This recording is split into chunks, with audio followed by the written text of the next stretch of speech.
Grilling fish can be intimidating, but it's actually pretty foolproof as long as you follow a few key techniques, and the results are phenomenal. Start with a clean whole fish. Dry the fish skin really well with paper towels. This is going to help prevent the fish from sticking to the grill. And season the inside cavity with salt and pepper. Next, stuff the cavity with aromatics. This can include sliced citrus, fresh herbs, ginger, and more. It's not required, but it adds an extra layer of flavor and aroma.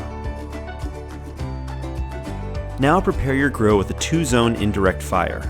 This allows you to cook the fish over high heat to sear the skin, and if necessary, you can move it to lower heat later to finish cooking.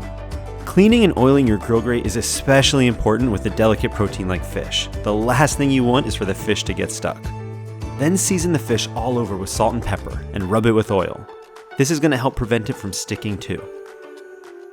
Place the fish over the coals and, this is important, do not try to move it. The fish is often going to stick right away, but it will release on its own if you just give it a minute or two. Once you have a good sear on the skin, you can try to gently lift the fish to make sure it's not stuck to the grill. If it's still attached, just give it another minute and try again. A carving fork is a useful tool for this, since you can slide the tines between the grill grate and then gently lift from below.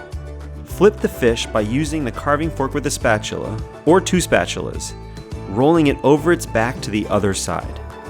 The cooked skin side should be really nicely seared, with crispy charred spots all over.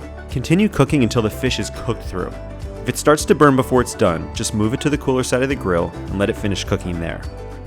You can often tell that the fish is done just by looking inside the cavity to see if the flesh is cooked through or not. If you want to be extra certain, slide an instant read thermometer into the thickest part. It's ready when it reads 135 degrees Fahrenheit. As soon as the fish is done, you're all set. Time to dig in and enjoy.